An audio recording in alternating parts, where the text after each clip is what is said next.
Hey, Hey, good morning. no sooner that you said that your link wasn't working, I couldn't log into my Gmail All because it right. was saying server error and kept spinning and spinning and spinning. It's funny. I was clicking on the link that was in my calendar invite, and then I was getting a message saying this meeting starts at 9 a.m. And I thought, yeah, okay. And then I noticed it said April 5th, which is Monday when I set it up. But I set it up as a recurring daily thing. Anyway, then when I just went into my email listening to the thing, and now I have an email in my inbox saying I've joined that meeting. Do I want to start the meeting? So I guess the link was for invitees and not for the host. I don't know. Anyway, Technical difficulties. we'll figure it out. Yeah. So, how's it going? Uh, Still surprisingly stressed out about. I don't know. I don't know why I feel this way, but alas, I do. Yeah. It's funny. It's what is it? What would this be akin to? Like, is it It's just, like going through exams in university yeah, when you can't relax until it's all done. yeah, Like you feel like, oh shit, I gotta prepare. I gotta like even if you did one, you're just going to the next one. It's sort of like that. yeah. So it's excitement in addition to anxiety, I guess. Interesting. Oh, it's an interesting experience, and I always in the back of my mind, kind of you go through the like, is this good enough? Will people be convinced that they need this? This is going to help them, like all of those thoughts. Yeah. I And saw the one person posted something about how great it was, the really, course. Yeah. all right. Oh, this is embarrassing. I must have missed that. Let me see. Angie Van Shack, I don't know Hmm. how you say her name. It's, what did she say? I finished yesterday and just love it. Learned so much and been working on everything now to optimize it. So that was a comment on the day 3 post. Oh wow. Okay. Okay. Somebody blazed right through this. Excellent. There's your first testimonial right there.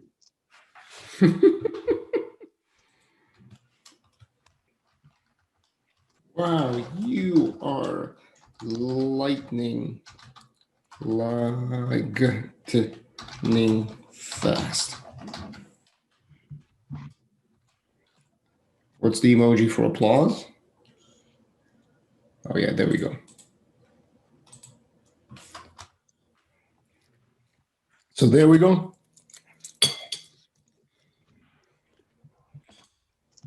Awesome. Well, we'll see. That's great. That's great. That's much faster than I expected people to do it, but you could theoretically do it in a few days if you just listen all the way through. Yeah. That's good. Mm. I've got a call at 10 with somebody for my next filling the experience gap. Yeah. How was yesterday's call? Um, which call was that? My coaching call? Yes. Yesterday was a practice call with a guy from Texas. So it was interesting. He's an older than I am, and he's run a few businesses in his time. He's just started getting into coaching. He lives in El Paso, which is like right on the border of Mexico, right up in the western tip of Texas. Yep. Anyway, we had a pretty good conversation. I mean, he was just practicing his scripts on me and stuff, so it was good. And we set up another call for next Tuesday for me to basically practice on him. So it was good. My actual course call is today at 1:00. What is happening? With what? I use my scroll mouse on Google Maps and it keeps going like so. Laredo. I'm just looking where El Paso is. It's like the very top left Oh yeah. corner. So he's 2 hours behind us. He's on Mountain Time. Oh wow. Oh yeah, that's Del Rio. See, I would move to Texas.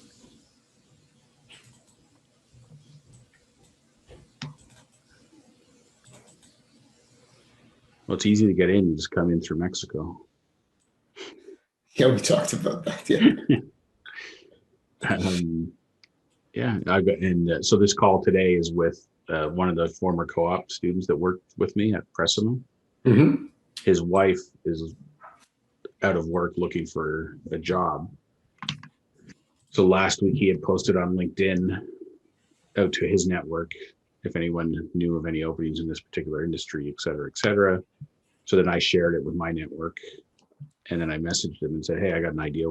Why don't I interview her for my filling the experience gap segment?" And then she can post the video, and I don't know, just gives her one more thing to differentiate herself from other candidates. So today is the day. I've got an interview today, man. You got what? I have an interview today. An interview. One of those, remember? Oh yeah. Yeah, with Drop. What's the position? Um. You even know? Hey! Come on, this is being recorded. No, I do know. It's a sales job. They are. You know what Drop is all about, right? Not really. No. So Drop is an app. You download the app. You link your cards to it, whichever cards you want, debit, credit cards, and then when you shop at certain locations, it awards you points. Okay. Now, the interesting thing about Drop is when they started, they didn't go out and start partnering with people and asking them if this is okay. They just started awarding points, funding them themselves. So you drink coffee at Starbucks, you get points. And they got a massive following because they would have never had Starbucks sign off on it because Starbucks has its own loyalty program. Yeah. They did it themselves. And then they did a very, very smart thing. Because some of their partners were not as happy because they were doing their own thing, Yeah. and they were controlling the points they awarded the way they wanted to, and it didn't fit everyone's advertising policy. They started collecting all of that information, packaging it neatly, because remember, you just connected your card, so they're seeing all of your transactions on the card. Yeah. So they know which vendors you went to, right? And you have a database essentially of people, where they shop, when they shop, how much they spend, not on what, but how much they spend. And so then you can go to, so one of their case studies is Kroger, but you can go to a retailer and say, hey, you know what? This person spends about the whole old, like, they spend 50% with you, they spend another 50% with your competitor. We know they spend with your competitor. We see it on their statement. Yeah. What kind of offer do you want to give them so that they're enticed to shop, to spend an extra X number of dollars with you? Yeah. And so the job, the role is to be selling that data product. Interesting. Yeah, the gentleman who started the company is very ambitious. He's one of the I don't want to use the word, he's driven. Let's put it this way. Yeah. He is very, very driven to make sure that this works. I saw on LinkedIn last week, there's a guy that used to work for us in the UK, Pressima, Pete Howard, I think is his name, Peter Howard. That's past me. Anyway, he was like, he ran marketing or something in the UK. Anyway, and then he left and I think he had his own business called the Loyalty People. And now he's got a startup. He just announced he's got funding. I think it was 350,000 or something to start this company called Swappy. And Swappy is it's kind of sounds a little bit like Drop. It's you can exchange points from one company to another company. He gets funding for that? Yeah. points.com has been around forever. Yeah. So I don't know. It seemed interesting to me, just that I don't know how they do it. Maybe they do it like you just described, where they fund it themselves somehow. Well, they must be, because some loyalty programs, when we were doing when we were planning the Ampli launch at Ventures, one of the biggest problems with loyalty programs, as you're surely aware, is you have burn, you have the earn percentages, Yeah. and it's great when it's all even. But when Yeah. you start including tiers, or it gets really, really complicated, because the math behind it is, ugh. Yeah. So that was the problem that Points had when they launched in Canada. They were just, oh man, yeah, we're going to swap like Sears points to this, blah, blah, blah. Only to find out that companies were not really keen on that, because they wanted to the earn to happen elsewhere and the burn to happen on them. Yeah. Well, it screws up their whole economic model, right? Yeah. So what people were doing is, the most requested, let's say, swap is you buy a ticket on an airline, you earn points, and then you convert that points to something like a grocery store. Right. Because essentially that yields a massive number of dollars. Yeah. So airlines are like, yeah, these points are supposed to be used for tickets. Yeah. Oh, good for him. Good for him that he did that. Yeah. I still don't understand this concept of in points, is that a virtual dollar, it's not even a real dollar, it's a virtual dollar, is worth more than a real dollar, or costs more. Yes. Like if I'm a vendor and you want me to buy into your points program, in order to give my customer or your customer $1 worth of points, I have to pay you $1.20. Mm-hmm. Or $1.50 or $1.80, or I don't know, whatever. Yeah, it's $10, man. It's usually you earn your usual earn is about 1%. Yeah. Or maybe if the program is generous, 1.5%. It just blows my mind that how is a fake dollar worth more than a real dollar? That's what they call loyalty programs. I know, it blows my mind. Yeah. Like, to me, it's ass backwards. But anyway. But having said that, so I'm mentally torn in my head between. I'm using this just as an experiment, like doing your virtual interview course. Yeah. This is I'm looking at this as just an interview course to see if my skills are good enough. Yeah. But yeah. What's funny, because when I applied to that Red Bull job, and I did their online assessment, and my profile thing came back, and I thought it was super validating, because I was like, I'm awesome. And then they never phoned me. Yeah, they probably read it and said, "Whoa, he's super awesome." No, next. Yeah, exactly. I'm too awesome for them. That's probably the problem. You're way too awesome. But it is validating when you I mean, I think it's funny, because the guy I was talking to yesterday, he was talking about some of the difficulty he's having being basically a lone wolf, like, trying to run your own business. And he doesn't have a setup like this that you and I have, where we're engaging with a like-minded person every day. So he's lonely, I guess, is maybe the best way to put it. But things like that, like going on an interview or just talking to other people outside the business. That's why I kind of like doing these filling the experience gap things too, because you get to interact with other people. And I mean, once your courses are up and running and you're interacting with clients, then I suppose that'll scratch that itch. But in the meantime, it's well, this is actually it's funny that you mention it, because it's very interesting. So my son's reading one of his kids' books, and it's one of the old Soviet kids' books that pretty much everyone knows. It's like Dr. Seuss here, where everyone, you're supposed to read it so you know who the Cat in the Hat is. So he's reading that book, and then there's a character there who lives by himself, and he's lonely, and he decides to build a friendship house, basically a house where you come in and you make friends. And I was thinking, and you just brought this up, because there are so many people right now.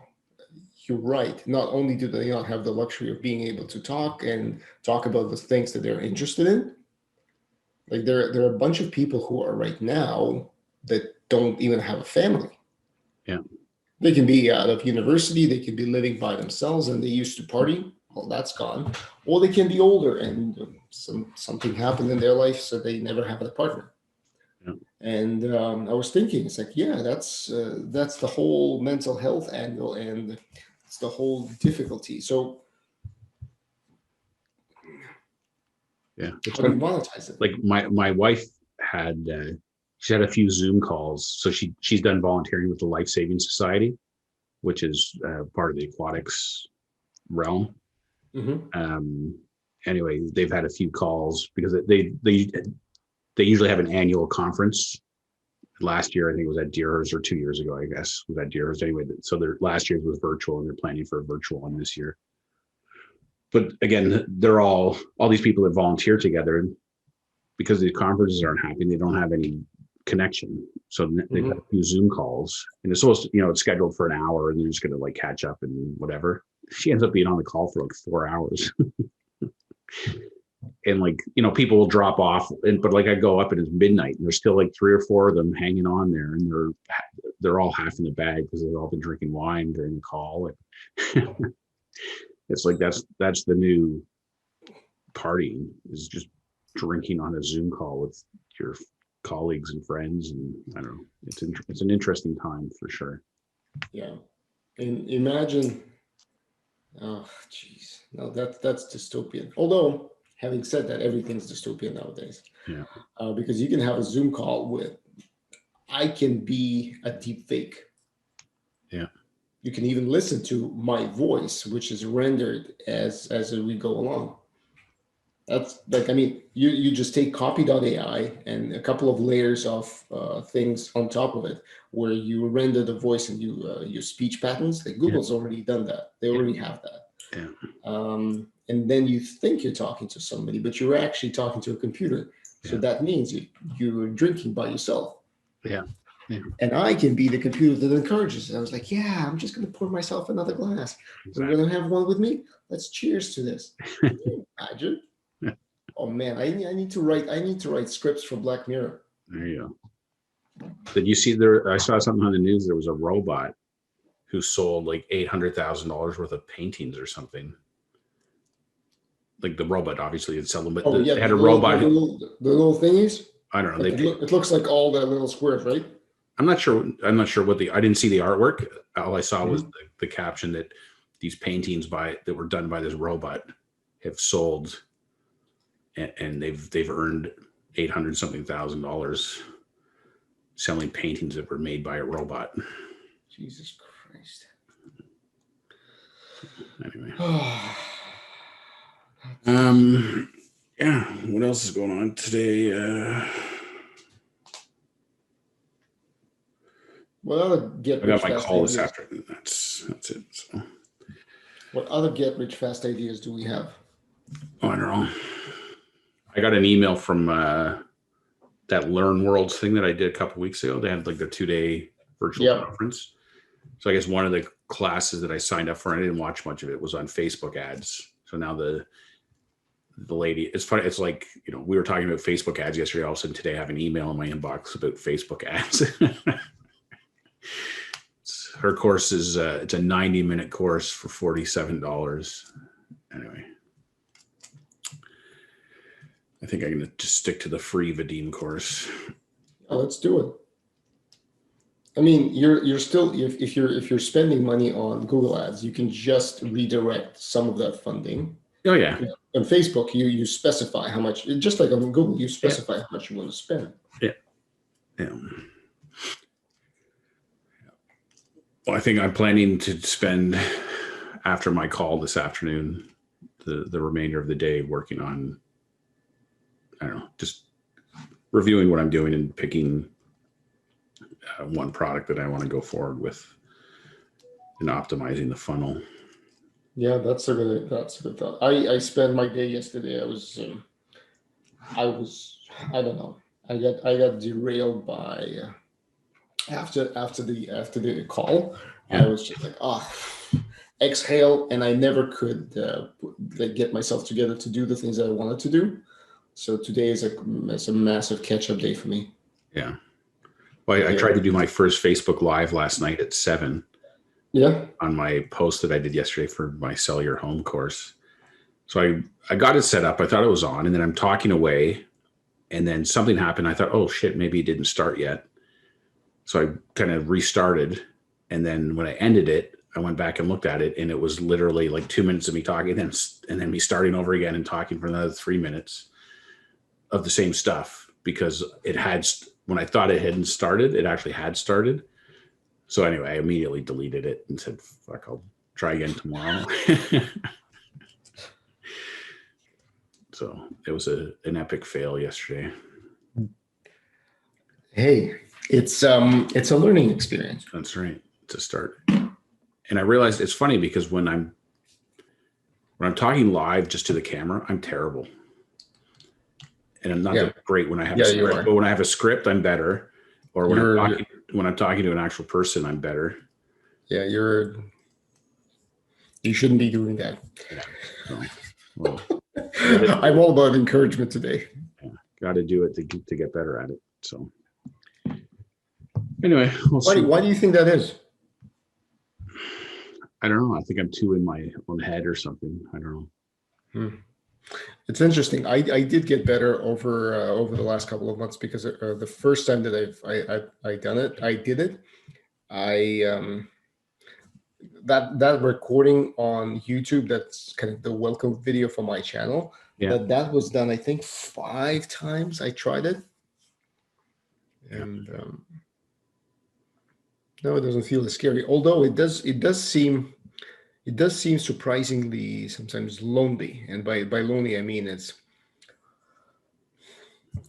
you're saying somebody's watching our videos on your channel. Yeah. I am. But you don't actually get. I think I had 7 views now of yesterday's episode.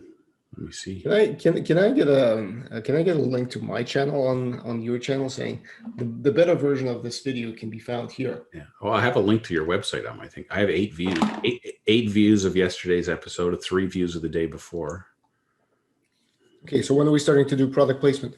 Come on. We're influencers here. Yeah.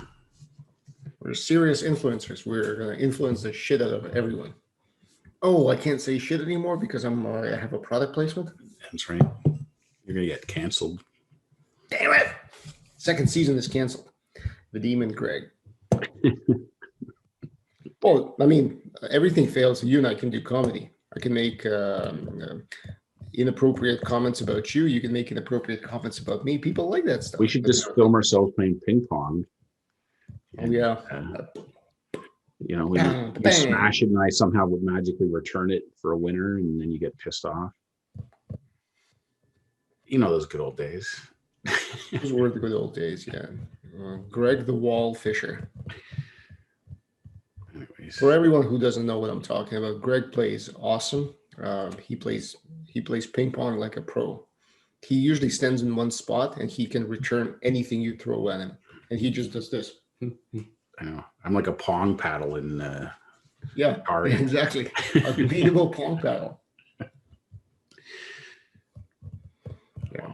That is what I miss the most about a paycheck and ping pong. Those are the 2 things I miss the most about Pressma. Oh, it's interesting. I had a conversation with with a person I used to work with, RBC Ventures, and she had her own business for a long time, and she was teaching, training people in the corporate environment. And what she said was, and so she now took over part of Top Shelf at Loblaw. So she's a senior director at Loblaw. Oh yeah. And she was like, she was telling me, like, Vadim, I have a confession to make. Working for somebody else is so much easier. Like, yeah. Yeah, I know. Yeah, Loblaws is ghosting both of us. I think everyone who's got Pressman on their resume is like, Oh yeah, talk to them. yeah. Oh well, it's for the best. It is, I guess. Everything that happens is essentially for the best. Yeah. Here's a question for you. Damn it, did I just lose it?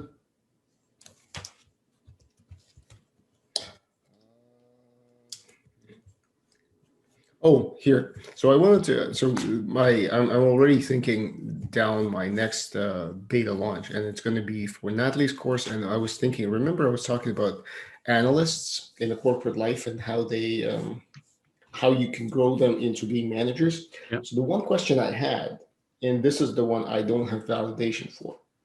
Let's say you talk to somebody and say, "Look, you're an analyst, you're great, you're a technically capable person, you're able to do magical things with SQL and R and Python and whatnot. How do you advance in your career?" Well, let me tell you. Beta, let's say it's free, blah, blah, blah, all of that good stuff. So will people pay $1,500 for a signature program?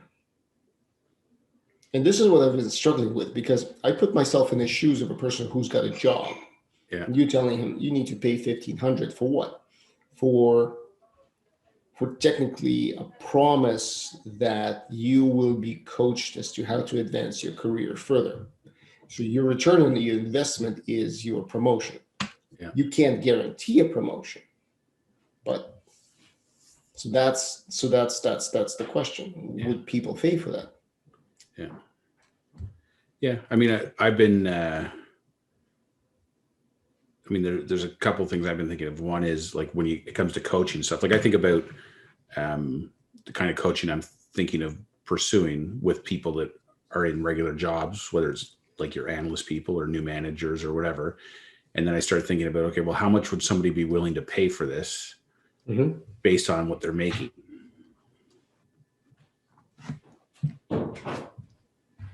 Yep. Right. So if you're an analyst, I don't know, if you're making 60 grand or Yep. 50 grand or 80 Oh, grand, no. you know, Yeah, you're at least at the 80,000 part. what are you gonna pay? And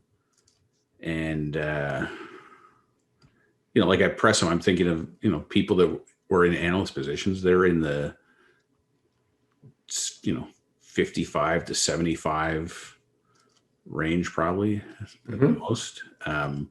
How much would somebody be willing to pay? And then if you're a manager, and you're making, I don't know, 80 to 100, I don't know, whatever the salaries are, like how much of your salary are you willing to pay to have somebody mentor or coach you, or what you said, into a course? And then you start thinking about, well, okay, that's personal money. How do you tap into corporate money?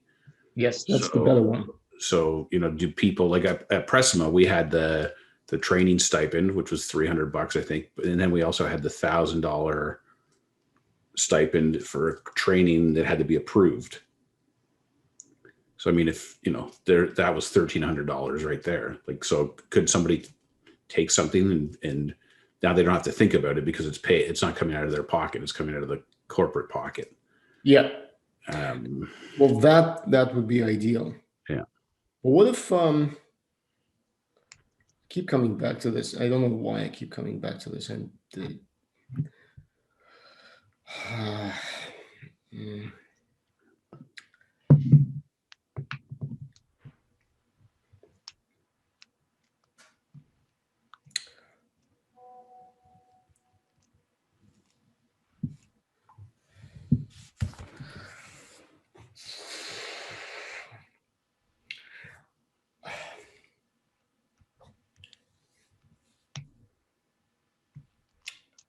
no, don't worry about it.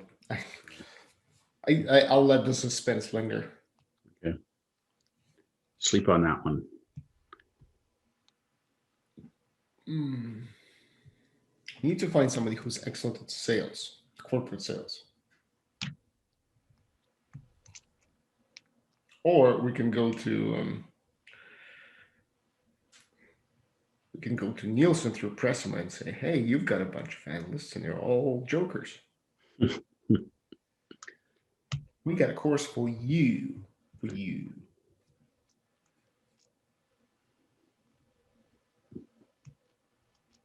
But we would have to go through a beta because you would have to have testimonials. If you're talking to anyone in HR, they want to know that you've done this before and it actually works. Yeah. Well, I don't know. The trick is, well, I don't know if it's the trick, but like, I don't know if taking courses unless you build into the course some kind of experience, right? So like what's the biggest hurdle of people becoming managers is they don't have any management experience. So part of, how do you create that for somebody with a course? Well, yeah, I think this is case studies. I think the value of a course that you can bring is if you have guest speakers. Yeah. And the way you do it is you bring somebody on almost like an interview and you record it. And then you include that as part of your course. Yeah. So the suspense that I was building is like, I was going to say, like, Greg, let's cut the crap.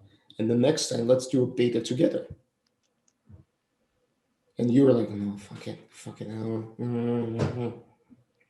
No, I'm open to doing something together. I need to get through some of my own shit that I've done. Yeah, you do. I was just the reason I'm gravitating to, because one, we can have efficiency because you and I come from the same industry. Yeah. It's double the reach and double the ability to generate content. Yeah. So if we're talking about interviews, I mean, yeah, I'll grab Parm, I'll grab him on a call. That's a lesson right there. Yeah. Full disclosure, sign papers, like this is going to be used for a course. There you go. And the variety of people that you can bring, and you have the leadership part done. I know, like we walked through yesterday, we could craft ads together. Yeah. And having a combined budget, it gives us a massively bigger reach. Yeah. I don't know. And it's also holding each other accountable. But for everyone's watching this, I've been pitching a joint venture to Greg from maybe month 2 of our conversations. And he's been very polite in saying, yeah, no. I will consider it in 6 months. That's right. Greg, I won't have money. I won't have money left in the bank in 6 months. So you'll have stacks of cash once you're. I'll have stacks of cash, indeed. Once your course takes off.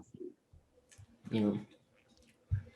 Oh, it will. It will. Yeah. I mean,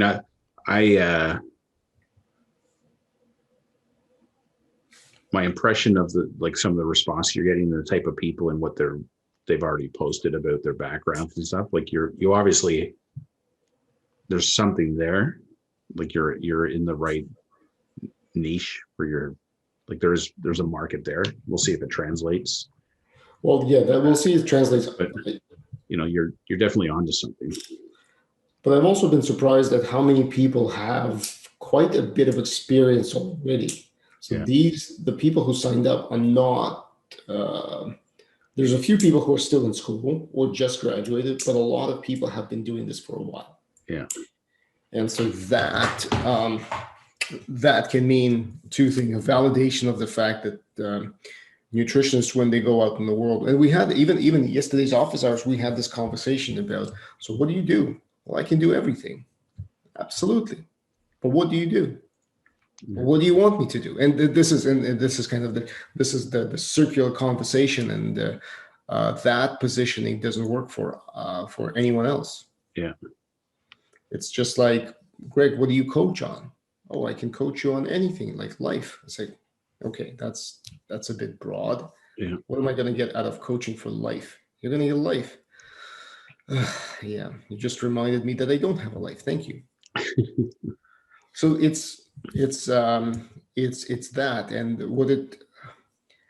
I hate using business speak, but at the end of the day, this is all boiling down to the fact that you cannot effectively market yourself. And if you cannot market yourself, you can't get the people who you want to hear what you have to say. It's this is why I think your leadership with teens, it's nicely positioned. It's not too narrow that you say, oh, this is only for 13-year-olds, but it's also not too broad where you know that you don't have 25-year-olds signing up. Yeah. And you've also defined very well who's going to be buying the course. Yeah. And yesterday we found out what their interests were. Mm-hmm. And you could have run ads for a long time now, and you could have had more leads. Oh shit! What am I saying? Wouldn't it be nice if you partnered with me, right? It would. Oh yeah. By the way, again, for everyone watching, all the good ideas that Greg has came from me.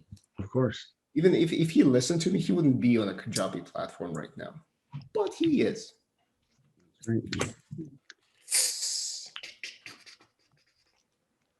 I'd be struggling. I'd be 100% relying on Vadim to help me out. Actually, no. I see it a different way. I'd be the like, we need to do this, and by tomorrow everything's done. It's like outsourcing to a third world country. It's like outsourcing to Greg. That's But I right. have to say, your productivity is way in excess of what I'm able to do. Probably because your kids are older. Yes. But I do have a very significant moment. Yesterday, we were very successful in our attempt to ride a bicycle without training wheels. Wow. Yeah, and that's the stuff. That's the stuff that really matters. Yeah. Absolutely. Everything else is just who cares? That's awesome. It's amazing. Like you let go, and he's just going. Yeah. And then he realizes that I'm not holding him. He's like, ah! Well, and then last year we went camping, and with my sister and my nephew, and my son and nephew before breakfast one morning decided they're going to go out for a bike ride. And of course they're doing like crazy trails and stuff. 10 minutes later, my son's back with a broken wrist. So he wiped out, and he put his arm down to brace himself, and he hit a rock and snapped his wrist in half. And you're like, great. How long did it take to heal? 6 weeks. I think he had to have surgery. He had to have two, because they couldn't, the way the break was, they couldn't reset it without it popping out again. So they had to put two pins in. So then he had to have the pins removed. But he had a cast for, I think, 4 weeks or 6 weeks. I can't remember. But now he has post-traumatic stress disorder from his bike accident. The fact, I don't know why he's laughing at that. You're a good father, Greg. These are life events. These are life events indeed. Anyways, but I remember when my son first started riding his bike, a little older than your son, but we went on a bike ride and we're coming home, and he was racing ahead of us down the street, and he was just trying to go so fast. I could see him veering to the right of the sidewalk, and there was a little fence that was only about 2 feet high on this guy's property. And he was veering, and he hits the fence, and he goes flying over into the bushes. And I catch up to him, and I'm like, are you okay? And he's just lying in the bush, and he was fine, and just got back up and kept going. So I don't know. I mean, I'm sure you've witnessed this with your kid, but when they fall and get hurt, they look to you, and if you're not reacting, then they don't react. Yeah. But if you're panicking, if you're freaking out, I'm going to capitalize on this. If you're freaking out, then they start freaking out. So you just got to remain calm and take it in stride. All right, let's call it. And province expected to announce 4-week stay-at-home order. Of course. Haven't we already been on a stay-at-home order? Like, what's the difference? I don't know. Here we go again. It's hotspots are the same. Those hotspots has been locked down. Cases are going up. Does that, logically, it drives to a certain conclusion that probably that's not the shit. Yeah. But yeah, let's do more of it. Why not? Yeah. No. Lockdowns don't work. We need to get into super lockdowns. That's what's going to work. Soviet Union style. Exactly. Yeah. Exactly. That's going to be the sheet. Remember, in Soviet Union, a citizen had a passport, but he couldn't travel with that passport beyond the borders of Soviet Union. For that, he needed to get an extra passport. That's already been done. It's if anyone believes that this is something new, nope. No, This has already been done multiple times. Anyway, 43 minutes in.